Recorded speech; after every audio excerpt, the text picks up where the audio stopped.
Bueno, en realidad Sergio Castro formaba parte de todo el entramado que hubo porque al final de cuentas era un agente de inteligencia muy importante y tenía la confianza de Zúñiga. Zúñiga era el hombre de confianza del presidente del Estado y prácticamente lo que sucedió es que planificaron un autogolpe y el mismo Zúñiga fue engañado por el presidente del Estado. De manera de que Zúñiga, al verse ya acorralado y sentenciado previamente a una sentencia legal, ya uno de los ministros, como el ministro de Gobierno, dijo que merecía mínimamente 30 años de cárcel. Zúñiga se preocupa y mucho más cuando un día antes de sus declaraciones públicas que sorprendió a todo el mundo, vio el documental que presentó el gobierno en el Palacio de Gobierno, precisamente involucrando a más personas en el golpe de Estado que ellos denominan así, personas inocentes que ni el mismo Zúñiga conocía de ese famoso gabinete político. Entonces, Zúñiga se preocupa y hace todo lo imposible para que desde la cárcel se pone en contacto. Fíjese usted cómo él sigue practicando todos los conocimientos que tenía. Involucra a la prensa internacional, tanto argentina como mexicana. Y empieza ese día a develar situaciones que no se conocían, pero además a reconfirmar lo que había dicho antes de su aprehensión y antes de que lo introduzcan aprendido a las celdas de la FELCC, de que el presidente del Estado le había ordenado que haga eso, porque la situación del país era sumamente delicada. Entonces, admite que fue un autogolpe para elevar su popularidad de Arce Catacora y continuar gobernando. Entonces, Zúñiga fue parte de esa conspiración política, pero hoy la está develando que fue por orden y responsabilidad absoluta del presidente del Estado. Y claro, los indicios conducen a que el presidente sí le ordenó, porque el único hombre de mayor confianza era Zúñiga, primer elemento. Segundo elemento, no movilizaron a todas las Fuerzas Armadas para dar un golpe real y verdadero. Y tercero, fueron a pascanear a la plaza en lugar de ir a enfrentarse y tomar el palacio. Fueron a conversar. Entonces, claro que no fue golpe, fue un autogolpe, o sea, simulado para levantar esa popularidad. Ahora bien, algo importante, pasando al otro lado. Sergio Castro era parte del círculo de inteligencia que conformaron dentro de las Fuerzas Armadas para hacer seguimiento a la oposición y de todo el movimiento de civiles, policías, militares que se oponen al régimen de gobierno. Entonces, Castro, por ciertos problemas internos que no se aclaran, él prácticamente deserta, se va o pide su retiro de la institución, y sin que se lo den todavía, él desaparece y luego reaparece en los Estados Unidos. Desde allá, Sergio Castro también hace lo mismo que Zúñiga, ir develando todo lo que sabían. ¿Y cuál es el problema de fondo de todo esto? Que no va a ser solamente con militares. Esto quiero que lo tomen en cuenta. En los 2 primeros años todos vivían cómodamente. Era un gobierno fuerte. Ejercían el gobierno, ejercían el poder, el control, robaban y hacían una serie de cosas con absoluta impunidad. Todos los que formaban parte del gobierno y forman. Entonces, resulta de que ya cuando lo ven que el gobierno no es confiable, a partir del tercero, cuarto y el último ahora, lo ven debilitado. entonces sus propios partidarios y aquellas personas que formaban parte de ese círculo optan por abandonarlos. Es decir, aquellos que están más comprometidos con el gobierno desertan de este aparato político y todos quieren protegerse personalmente, proteger a su familia, pero sobre todo proteger su patrimonio mal habido. De manera que están migrando o desertando hacia otras tendencias políticas. Y eso es lo que está ocurriendo ahora. Pero hay cosas gravísimas que hay que tocarlo. Antes que para esta primera parte, decirles lo siguiente, de que lo que dice Castro en gran parte es cierto.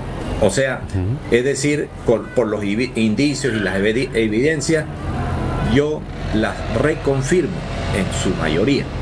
Una de ellas es que sí, es cierto, hacían el seguimiento a principales miembros de la oposición y a ciudadanos del país, incluyendo instituciones cívicas. Uno de los que me hacían seguimiento a mí era un capitán. Y ese capitán se presenta ante mi persona y me dice: mi coronel, he sido designado para hacerle el seguimiento, pero no se preocupe. Yo no voy a informar de todo lo que hace, sin embargo he sido designado y lo están siguiendo. Y una de esas personas soy yo. Y ustedes saben que yo procedo y le digo, gracias, pero mis actividades son transparentes y enmarcados en la ley. De manera de que me informan de que yo era una persona que le hacían el seguimiento, y eso es cierto, que no era el único. Entonces, este sistema de inteligencia es manejado por altos miembros del órgano ejecutivo, que los ha nombrado Castro, ha nombrado a Fernando Blanquén, ha nombrado al propio Hugo Moldis y al propio Zúñiga, y es verdad. Coronel, entonces, sí. Coronel, y en esto preocupa mucho más, teniendo en cuenta de que justamente Castro decía entre sus declaraciones que aquí habían grupos de inteligencia a la cabeza de cubanos, habían grupos de inteligencia, él decía inclusive que habían grupos de inteligencia venezolanos y que son los más sanguinarios, lo decía él textualmente, y además hablaba de colombianos inclusive dentro de este trabajo. ¿Preocupa aún más esta situación teniendo en cuenta de que él señala ya a grupos que estarían generando terror, por decirlo así, desde otros países? Correcto, preocupa porque se vulnera la seguridad y la soberanía del Estado. Esos son objetivos nacionales.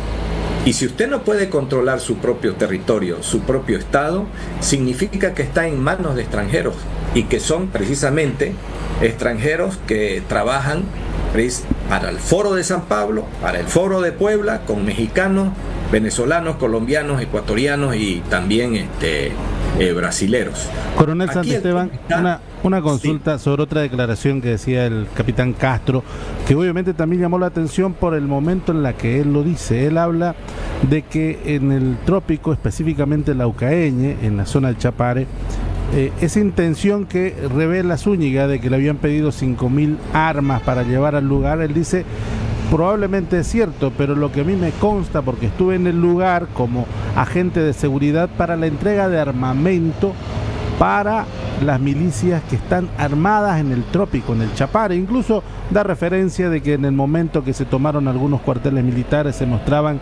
armamento viejo, cuando en realidad el que ellos entregaron es nuevo y son modernos. Esta confirmación de que el trópico está armado aún preocupa más, sin considerar todos los otros aspectos que tienen que ver con el tema del narcotráfico en el lugar. Claro, lo que tenemos que tomar en cuenta es que mi persona desde hace mucho tiempo ya había denunciado esto, porque ya tenía esa información de que habían entregado armas en el lugar, y Castro lo confirma, que él participó en la entrega de armas.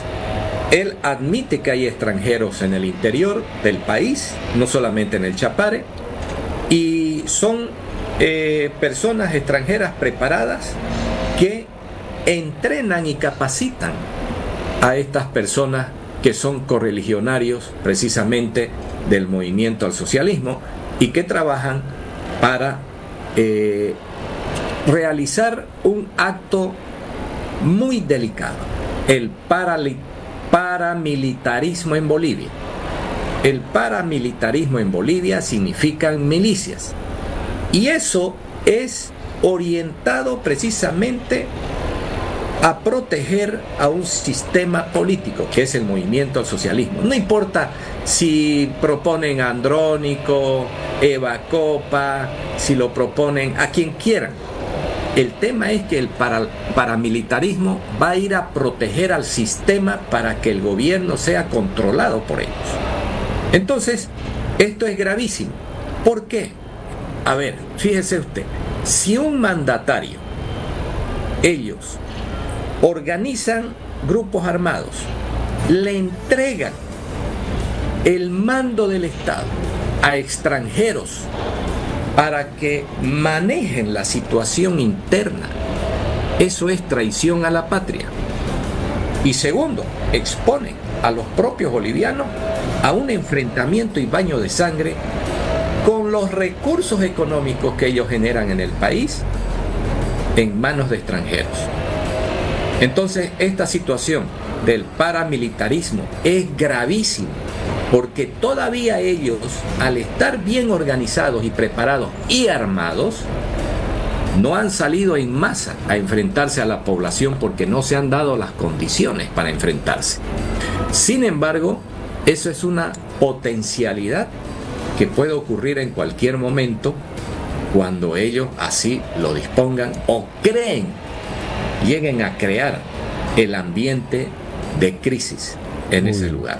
Coronel, le agradecemos muchísimo por estos minutos, se nos ha ido rápidamente, y gracias por acompañarnos. Será un análisis todavía mucho más extenso, seguramente lo vamos a invitar para que sigamos evaluando esta situación, que son, como lo decíamos, son declaraciones muy pero muy complicadas, que hasta el momento el gobierno todavía no ha dicho nada respecto a ellas, ¿no? Así es, evidentemente no ha dicho nada. No hay que tomar en cuenta esas declaraciones, dice. Imagínense eso. ¿Cómo puede ser si todavía la investigación no ha sido cerrada para llevarlo al juicio oral?